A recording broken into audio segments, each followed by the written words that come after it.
That's how you do that then. Wow.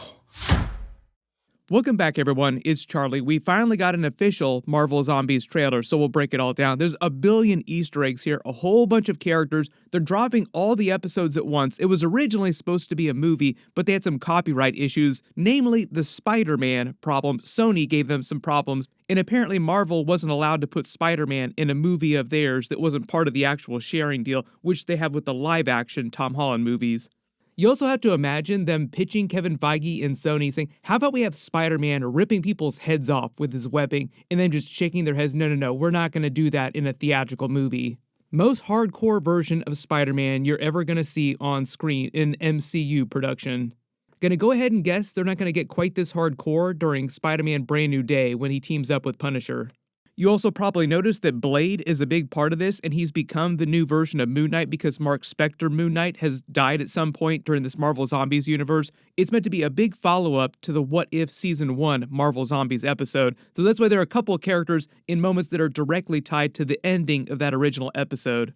Like zombie Thanos showing up with the Infinity Gauntlet to take the Mind Stone from Vision during a different version of the events of Avengers Infinity War when he invaded Wakanda.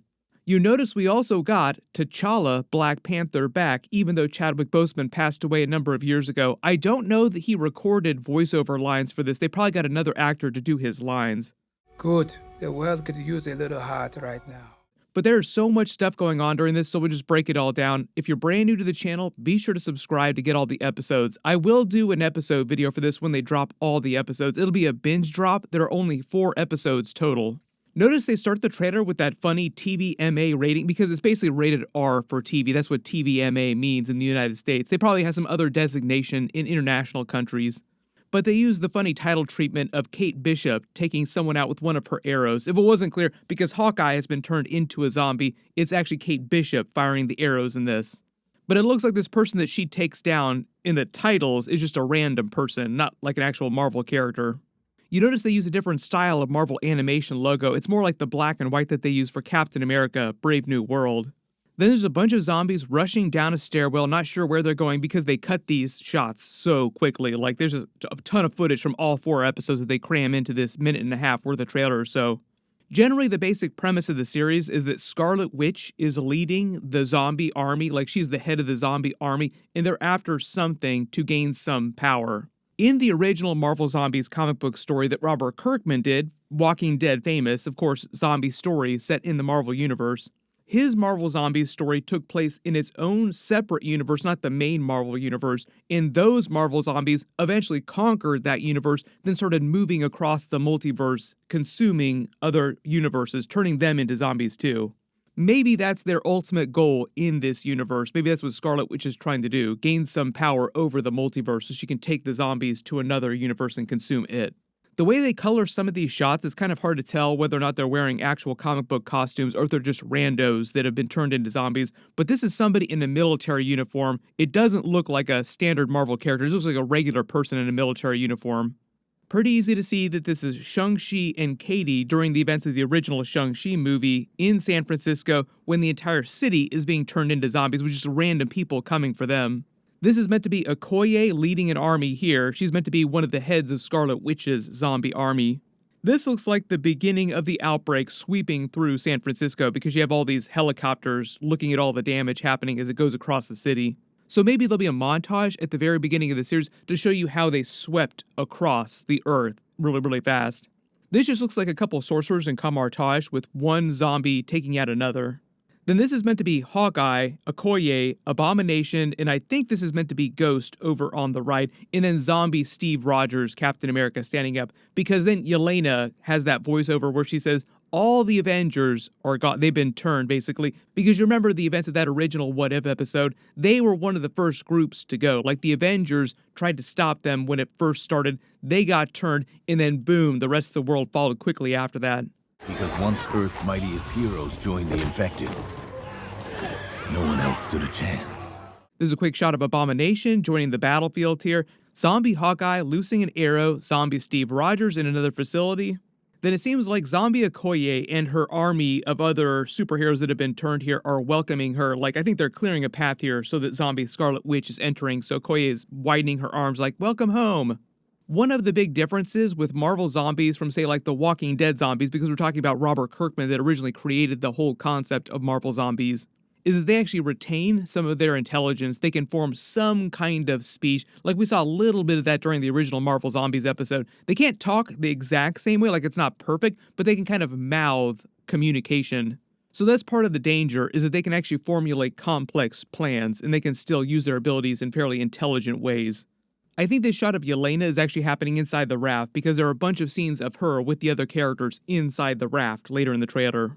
When I first saw this scene of the person with the sword facing down all the zombies, I actually thought it might be Black Knight, like Kit Harington's Black Knight character returned with the Ebony Blade, and they're doing a Game of Thrones Battle of the Bastards parody with him going up against all the Marvel zombies, the same way he was going up against Ramsay Bolton's army during that actual battle in Game of Thrones.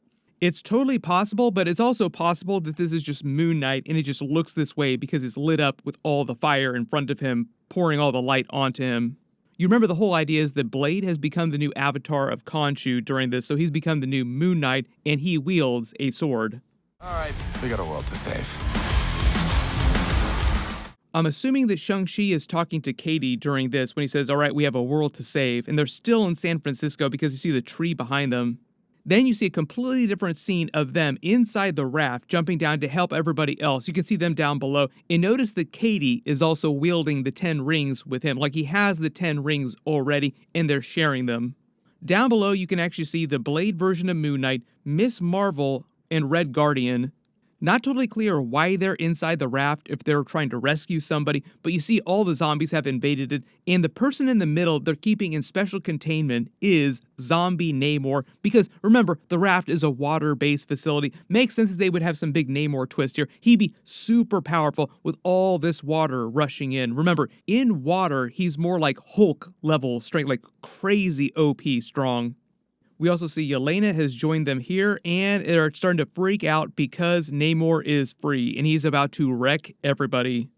Then because the Blade Moon Knight speaks, and it sounds like Mahershala Ali, I should say it's not actually him. The person who took over his voiceover role, not clear why Mahershala Ali isn't doing it.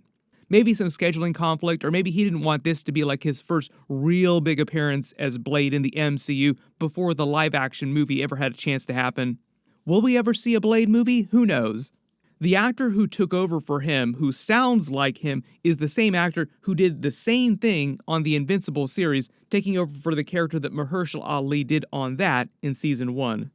They probably just went to him because he sounds like Mahershala Ali, like, oh, you did a great job of replacing Mahershala Ali and sounding like him on Invincible, why don't you do that for us inside the MCU here? This actually looks like Mohawk Captain Marvel, but she only has one eye and she's using a machine gun, so maybe she doesn't have her power for some reason. Not clear why she doesn't have her power, but Namor just absolutely wipes her, slicing her in half with his hand. So RIP Captain Marvel. Notice in the background, Red Guardian looks like he's on his back, like he's already been taken out by Namor. Then they confirmed that Kate Bishop is on the series. They remind you that all the episodes are coming September 24th. Then we see Jimmy Woo finally come back. Expected to see way more of him after he showed up in WandaVision. Like, he just seemed so popular at the time, but then we barely saw him after that. Standing next to Shang-Chi and Katie. Then they follow up on that zombie Thanos with the Infinity Gauntlet scene from Avengers Infinity War, like the aftermath of that, with him coming to Wakanda to try and find the Mind Stone. With Spider-Man, T'Challa Black Panther, and the head of Ant-Man with the Cloak of Levitation, all from the end of What If Season 1. This is probably one of the only times you're ever going to see an R-rated Spider-Man ripping heads with his webbing. Also probably one of the reasons why they had such a problem releasing this as an actual theatrical movie instead of just as a TV series. Kevin Feige and Sony were probably like, no, maybe we shouldn't have Spider-Man ripping heads in movie theaters. Then we actually see Thor enter the fray and go up against Scarlet Witch with a bunch of other zombies. Not clear where they are, like there's some tunnel that they're in here, but I like the way that they position this as if Thor is going to save them. Probably going to be a big twist on this scene too, like don't know if he'll be able to save them and if there'll be a downer ending like there was in the original comic book Marvel Zombies story. There's a montage of different battle scenes, then you actually see Moon Knight Blade go up against zombie Hank Pym and Janet Van Dyne riding on a zombie ant. Notice he slices them in half with his sword, and you can see Khonshu's reflection in the sword. So either this is Khonshu selecting him as the next blade, or he's just showing up to give him orders the way that Khonshu would show up periodically to Mark Spector to give him orders. The choice is vengeance. Then you see him with Red Guardian, Yelena, and Miss Marvel inside the raft taking out Ghost, who's also wielding a sword. The whole reason why she still has her white costume from the events of the original Ant-Man and the Wasp movie is because she was turned into a zombie before the events of the Thunderbolts movie could happen, and she did get a new suit. One of the reasons why you're not seeing Deadpool, Wolverine, other mutants, or like the Fantastic Four characters in this is because they put this into production a long time before those movies actually came out. So at the time, they just weren't allowed to use them yet because they hadn't debuted in the live-action movies at that point. Then there's some of the cast list. This isn't the entire cast, but like Elizabeth Olsen is back as Zombie, Scarlet Witch, Paul Rudd, Florence Pugh, David Harbour, Tessa Thompson as Valkyrie, Simu Liu, Aquafina because of Shang-Chi and Katie, Haley Steinfeld back as Kate Bishop, Wyatt Russell back as U.S. Agent. Didn't spot him in the trailer footage, but he is part of the series. Randall Park back as Jimmy Woo, Iman Vellani as Miss Marvel, and Dominique Thorne, meaning that Ironheart is also going to show up at some point during this too. There's supposed to be a bunch of other characters. Like I pointed out a couple of them that we saw during the trailer, but they're not showing every single character during this trailer. But there's a lot going on during this. Like they crammed a bunch of different footage from all 4 episodes into this. So if there's any Easter eggs you've spotted that I didn't talk about during the video, write them below in the comments. But I will do at least one big single video for all 4 episodes when they do drop all the episodes. Like I said, this is probably going to be one of the only times you're going to see an R-rated version of MCU Spider-Man.